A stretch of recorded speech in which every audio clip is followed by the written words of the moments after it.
Ada apa anak sini? Saya ingin berkonsultasi mengenai masalah saya. Masalah masalah apa nih? Masalah bermacam-macam lah, ada masalah keluarga, masalah di kampus, organisasi. Ada tiga masalah. Ada tiga masalah. Kita kan dulu di masalah di keluarga. Kalau masalah di keluarga itu ya eh, apa ya, pertama tuh masalah ekonomi.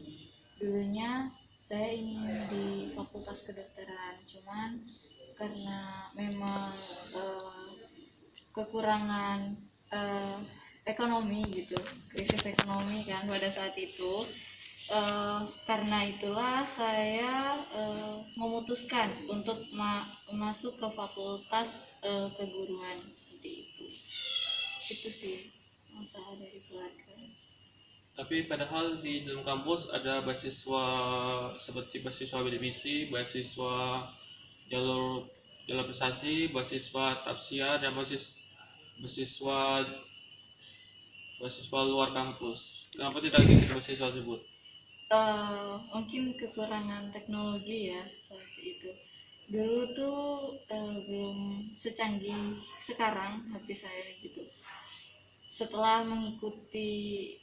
setelah masuk di kampus gitu, baru saya mengenal berbagai teknologi, berbagai beasiswa gitu. Sangat telat sekali sebenarnya, karena kampung saya itu lumayan terpencil gitu kalau kata orang sekarang. eh, karena itulah mungkin saya kekurangan informasi tersebut gitu. Kalau mungkin boleh jujur, saya memang ingin masuk di fakultas kedokteran, cuman ya mungkin sudah takdirnya kan di sini gitu.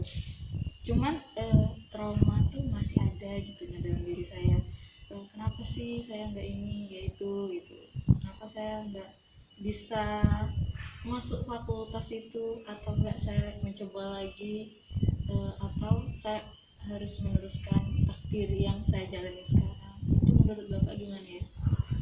Menurut Bapak, kalaupun bisa diulang mengambil misi, mungkin diulang saja. Tapi kalau sudah nyaman di fakultas sekarang, lebih baik lanjutkan. Dan jika bisa, ikutin beasiswa, ambil beasiswa yang ada dalam kampus, agar ekonomi dapat dibantu, dapat mungkin juga dapat gunakan untuk berusaha, jualan, ataupun ikutin kegiatan. Seperti kan di kampus banyak kegiatan. Oke. Tapi ya saya tuh belum ada jiwa wirausahanya gitu. Gimana sih menurut bapak tuh biasanya tuh tips-tipsnya lah untuk saya gitu bisa berwirausaha dengan eh, baik dan seperti orang-orang yang lain gitu, nah bisa pede gitu di depan orang, menawarkan produk-produk yang kita jualkan gitu. Di dalam kampus kan ada yang apa tuh PKMW untuk wirausaha, pengenalan dari proposal yang Anda buat itu bisa diajukan untuk belajar wirausaha. Jika Anda belum paham, mungkin bisa koordinasi dengan dosen bimbing ataupun kakak tingkat yang lebih paham agar PKM agar proposal PKM Anda dapat diterima. Oh, PKM itu seperti apa ya, Pak? Itu acaranya? PKM itu bukan wirausaha saja, ada juga untuk penelitian, pengabdian, kegiatan kegiatan seperti wirausaha, kegiatan Skip. surat bisa konsultasi langsung ke Baksi, dari Baksi fakultas dulu sampai Baksi universitas, biar aku lebih paham, karena surat-surat di situ semua yang berhubungan dengan mahasiswa ada di bagian akademi, Baksi bagian akademi. Oke oke. Oh berarti konsultasi gitu. ada itunya.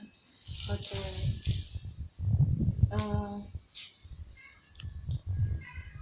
Eh, kalau masalah teman saya udah clear ya kan. Berarti harus konsultasi ke Baksi gitu. Jadinya kalau masalah saya gitu ya, trauma tadi itu gimana sih? Misalnya tuh saya tuh gimana caranya saya tuh biar bisa menerima kenyataan kalau saya itu kuliah di keguruan. Caranya gampang harusnya. Aku rasakan rileks saja di situ, rasakan tenang, aman, rasakan apa di fakultas prodi Anda tuh rasanya bagaimana biar Anda tenang gitu. Walaupun Anda ingin fakultas kedokteran, Anda bisa mungkin belajar di kakak tingkat biar lebih biar apa disalurkan ilmunya daripada Anda berpikir ingin belajar pindah ke sana tapi ekonomi tidak mendain. Lebih baik kakak tingkat ajarin. Berbagi ilmu kan sangat berguna. Berarti lebih ke relasi gitu ya, memperbanyak relasi dan banyak juga ilmu yang didapat ya kan. Oke, tapi walaupun gitu ya, saya tuh emang merasa belum cocok aja gitu sama prodi yang saya jalani. Emang sih di prodi saya ini temannya asik, terus belajarnya juga asik. Ya, cuman kan ada apa ya, jika ini bukan keinginan kita gitu, pasti tuh kita ada ngerasa nggak nyaman gitu. Nah itu tuh gimana sih caranya biar uh, mencocokkan diri gitu dengan prodi kita tersebut gitu. Caranya itu cuman anda yang harus cari tahu. Kalau saya mungkin lebih ikut organisasi saja biar pasti nyaman dengan orang-orang baru yang mungkin kegiatannya lebih banyak, orang-orang juga dari fakultas yang beragam, jadi ilmu bisa saya dapatin dari bertanya dari mereka, minta jawaban pertanyaan. Mungkin bisa juga kakak di situ ada kakak tingkat yang bisa minta bantu kita bisa tugas yang juga kan dosen. Oh, saya tuh udah mencoba gitu ikut organisasi di luar prodi saya gitu, cuman malah saya lebih asik ke organisasi gitu, malah kuliah saya tuh jadinya terbengkalai gitu. Nah itu gimana sih? Itu mungkin karena apa faktor belum bisa membagi waktu yang lebih membutuhkan.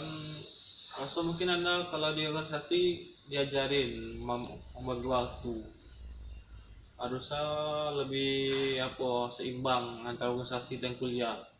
Jika hanya organisasi saja mungkin anda diusir dengan senior, karena senior juga ingin adik-adik satu organisasinya dapat nilai tinggi. Jadi apa di kegiatan ke kampusnya. Hmm, berarti manajemen waktu gitu ya. Gimana sih cara manajemen waktu yang baik gitu, menentukan waktu itu, membagi waktu sebaik mungkin gitu antara organisasi sama kuliah. Caranya banyak, walaupun secara inti membagi waktu itu membagi hal apa saja yang diutamakan. Jika kegiatannya bisa barengan, kegiatannya apa yang tumuran mungkin bisa dihandle ya apa beda-beda waktu 30 menit, 30 menit sini 30 menit sana. Jadi mungkin jika apa ketua bersana hanya memberikan kata sambutan saja, anggota anda bisa handle lah biar ya siapa dulu menyampaikan sambutan, mungkin dari presiden mahasiswa ataupun dari sekretaris. Jadi anda dapat memberikan sambutan di sini dan di sana.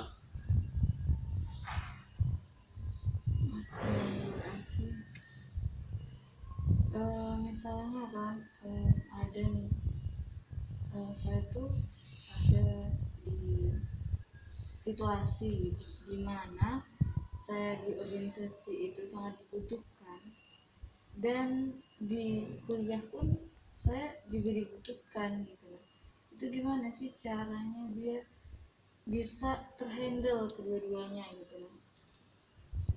Jika bukan mungkin kalau kegiatan di dalam apa dalam kelas itu ada teman satu anggota dari satu organisasi, lebih baik langsung bersama saja daripada apa terbengkalai kedua-duanya. Lebih baik ikutin langsung saja jadi satu, jadi yang dalam kelas laksanakan di organisasi juga.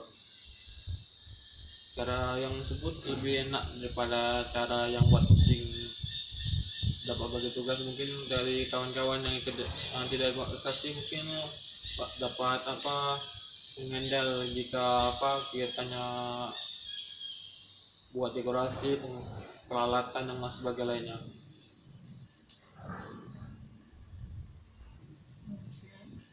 Berarti kayak gitu.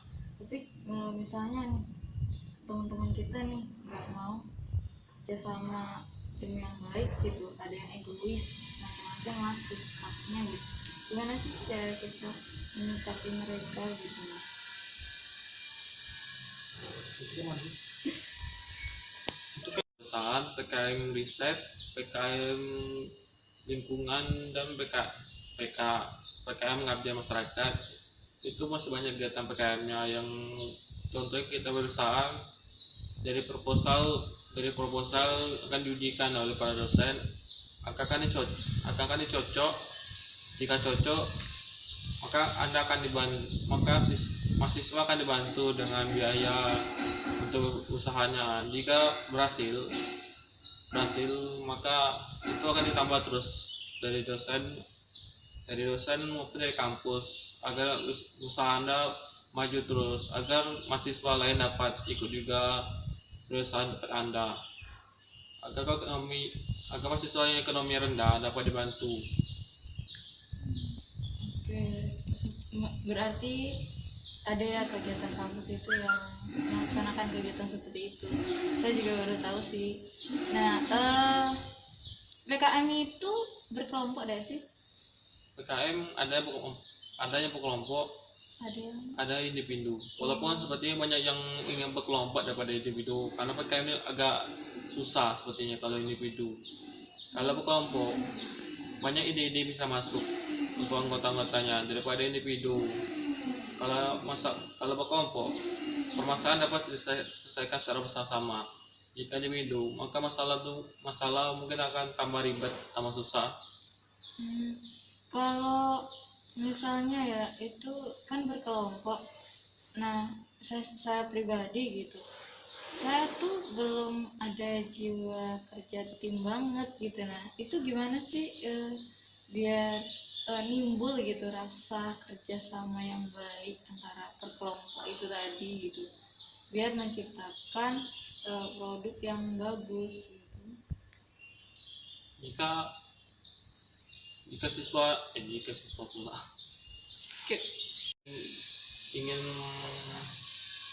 mencapai jiwa kerjasama dengan orang lain, mungkin di hima kita masih di apa tuh prodi masing-masing siswa bisa, walaupun sepertinya kurang sebagian mahasiswanya, sebagian yang ingin melakukan bersama di hima tersebut biasanya di BEM maupun di UKM, karena di sana lebih banyak yang ingin kegiatan. UKM kampus tuh kegiatannya banyak sangat banyak. Itu pun ada kegiatan yang bisa buat kerjasama orang-orang masing-masing.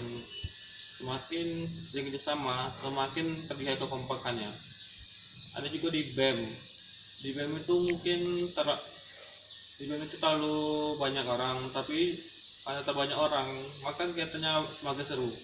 Walaupun kadang ada yang egois, ada yang apa, tapi semuanya bisa paham satu sama lain, sehingga nampak kekompakannya. Semakin mereka kompak, semakin seru acara tersebut. Bahkan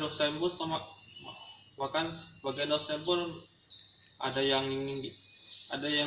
sangat senang melihat para mahasiswa tersebut kompak-kompak. Acara sangat bagus, sangat menghibur,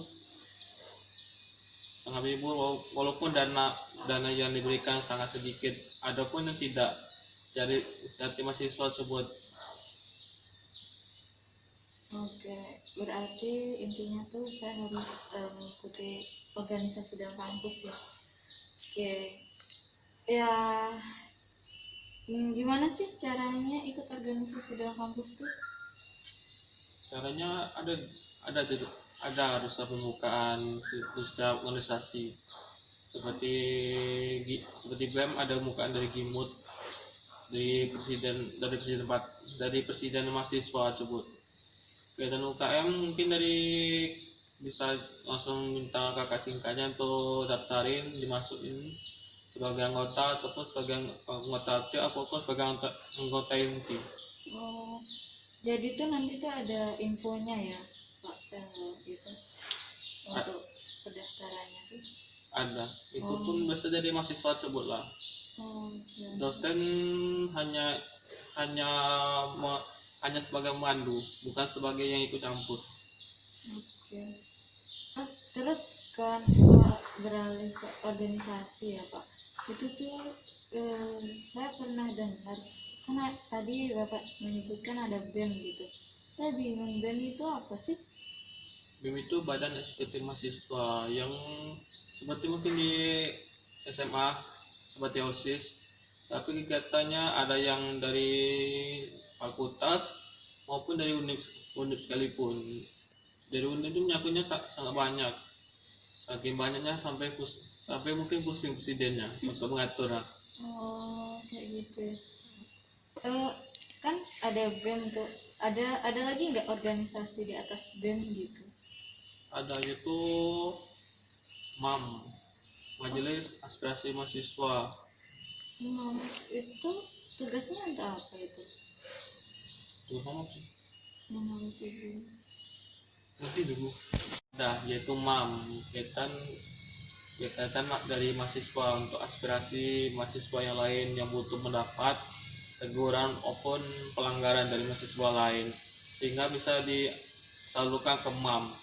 Walaupun sepertinya MAM tidak terlalu aktif seperti BEM. BEM itu yang selalu sering dapat teguran maupun saran dari mahasiswa lainnya. Oh, jadi MAM ini yang tertinggi ya di kampus? Tidak, ada lebih tinggi dari MAM, yaitu partai. Karena dari partai mahasiswa dapat apa tuh, ada presidennya, wakil dan sebagainya. Oh, partai. Oh, ada juga ya partai. Kayak sistem pemerintahan ya jadinya kampus tuh. Ya, ini namun juga kampus menyatu dari Indonesia tersebut. Oh, oke oke oke. Paham paham. Oke. Itu masalah organisasi ya. Kalau misalnya kan mungkin ini pengalaman saya, cuman itu tuh lebih ke pengalaman teman saya gitu. Saya melihat sendiri teman saya itu apa ya, nggak dianggap di kelasnya, terus kelompok tuh nggak diajak gitu. Gimana sih cara biar nyemangatin dia? Saya sih udah semangatin ya kan semampu saya gitu, cuman apa ya, dia tuh emang katanya nggak sanggup kalau nggak ada teman tuh, karena kami kan beda lokal jadinya nggak bisa sepenuhnya membantu dia gitu. Gimana sih menurut Bapak mengenai teman saya? Kalau kalau di kampus harusnya mahasiswa tuh dapat satu kelas dengan temannya yang dia mau. Kan waktu pemilihan itu kan ada pemilihan kelas di S1 R2. Harusnya Anda dan teman Anda bisa berdua. Walaupun rame tapi kan teman bisa janjian. Oh, bisa milih kelas ya, cuman pada saat itu kami belum berteman. Kami bertemannya saat kami udah masuk kampus gitu. Terus kami mengikuti sebuah organisasi, nah disitulah kami kenal dekat gitu. Kalau pada masuk kan ada yang masa berikutnya bisa milih kelas lagi yang itu dimau. Mungkin di dalam kelas lain, jadi semakin giat mahasiswa itu belajar, maka semakin bagus.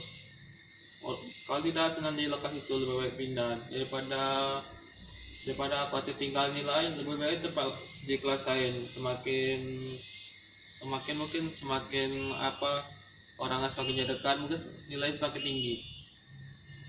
Hmm, berarti ada ya itu pemilihan kelas sendiri gitu.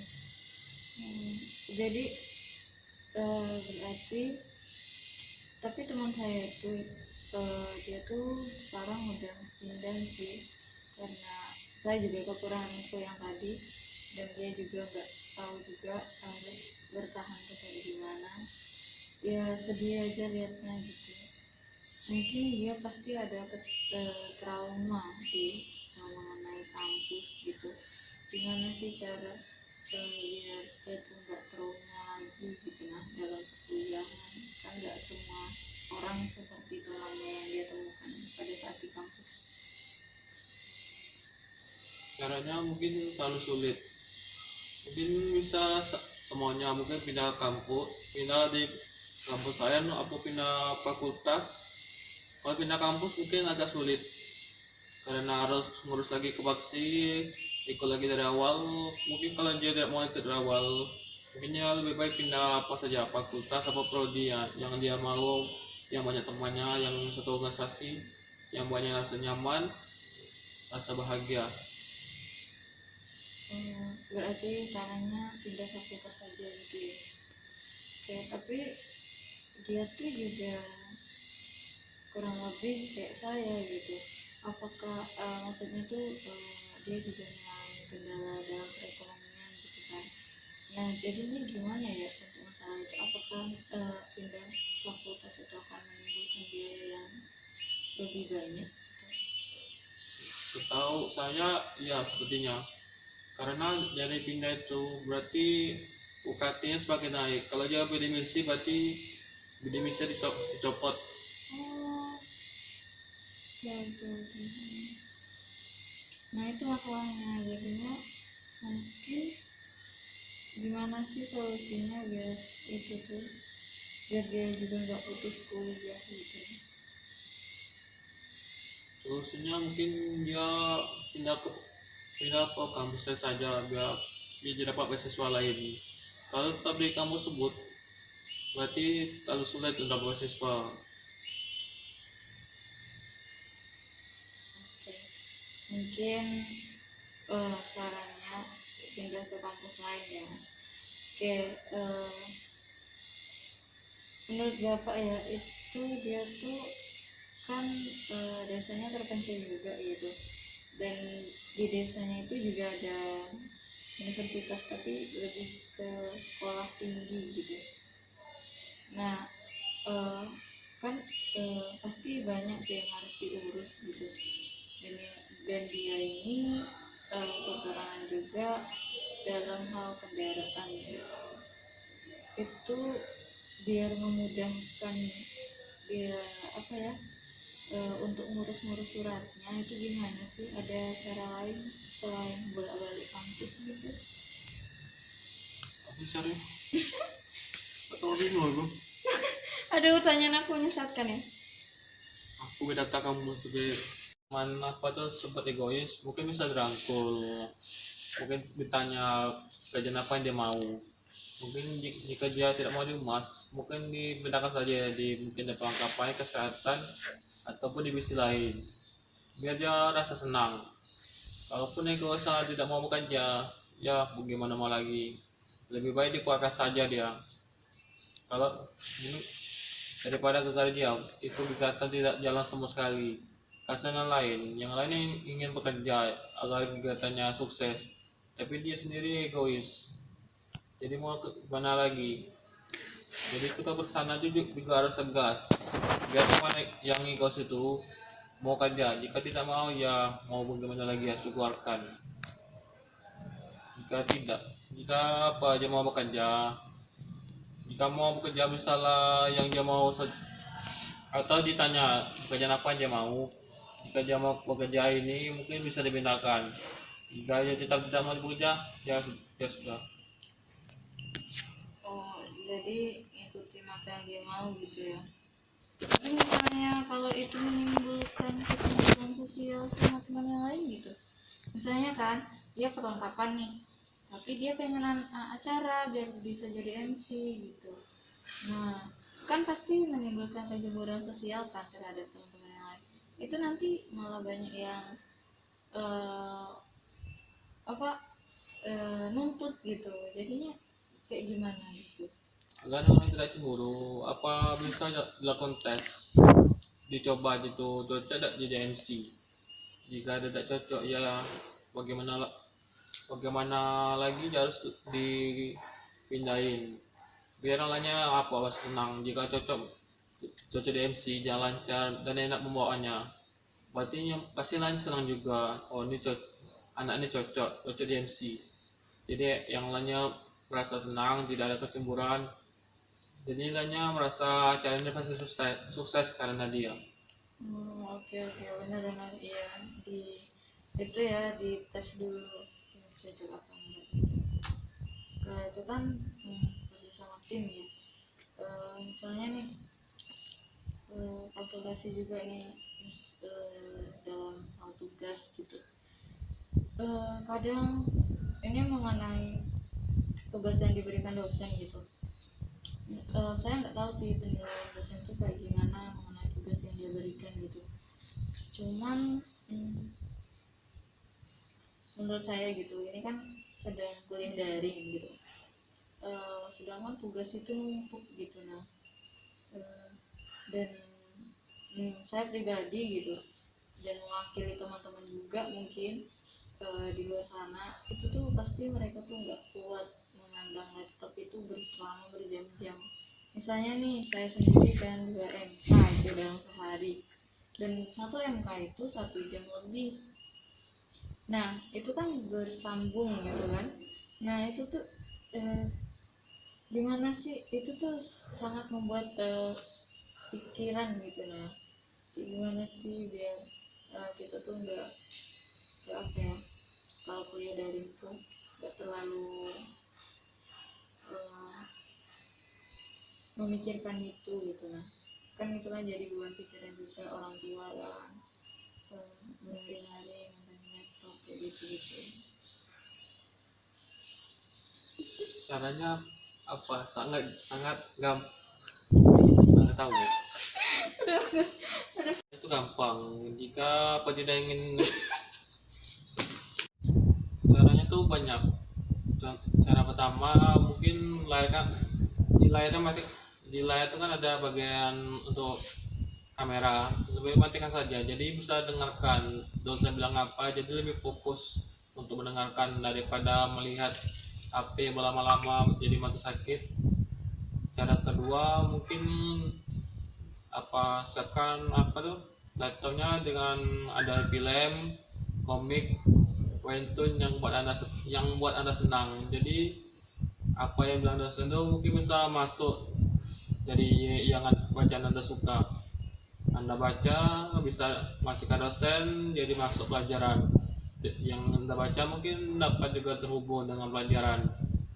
Cara ketiga mungkin agak enak tapi harus bisa itu pakai dari komputer, dari potongan komputer itu dimasukin foto anda jadi yang anda nampak walaupun anda tidak menyimak, tapi dosen tahu kalau anda hadir, tapi itu tuh bukan anda, cuma tempelan video. Iya. Nah itu gimana sih caranya Pak, itu yang tempelan video itu kan? Jadi harus ada satu bagian dari bagian komputer lo. Jadi background itu jadi nampak kalau anda nonton, tapi dosen tuh menaruh tidak, dosen tidak tahu sekali. Iya. Itu ya. Terus ini nih masalah keluarga satu lagi. Misalnya nih kan ada tuh anak, ini masalah mengenai tetangga saya juga ya. Dia tuh anak yatim, baru aja ditinggal sama ibunya. Jadinya dia sekarang sama ayahnya. Dia tuh curhat sama saya. Dia tuh masih anak SMK, masih adik lah.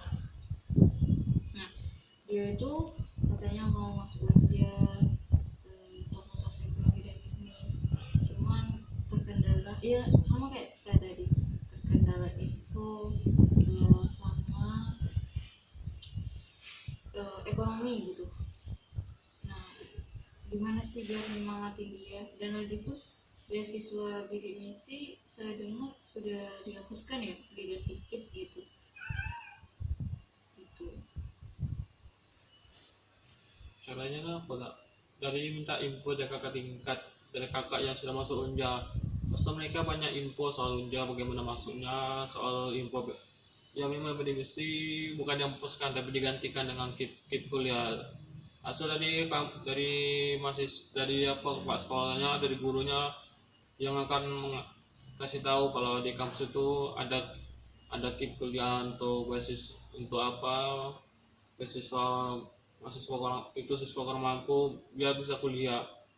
Asal dari SMA sudah kelas 3 di konsultasi dengan guru-guru biar diajarkan kepada siswa lain.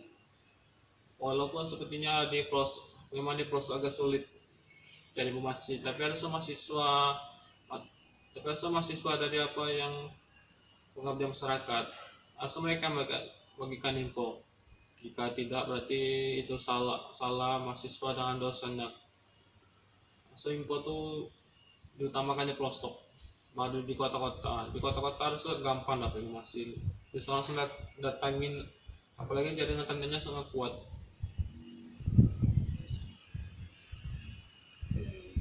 Diutamakan ya itu.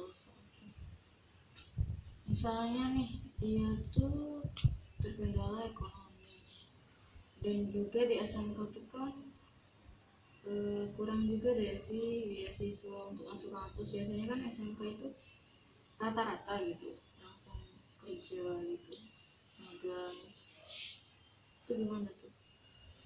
Ya bisa mungkin di SMK tuh memang rata-rata siswanya langsung kerja daripada kuliah, tapi hanya sedikit yang bisa dapat kerja. Mungkin sekarang ini kerja tuh lebih utamakan wajah fisik daripada kemampuan. Maka dari itu siswa SMK banyak yang jadi pengangguran, banyak yang apa tuh kerja di pabrik serabutan yang tidak cocok dengan jurusannya. Juga siswanya mungkin kurang juga masih biar ada masuk kerja sesuai dengan kemauannya. Hmm,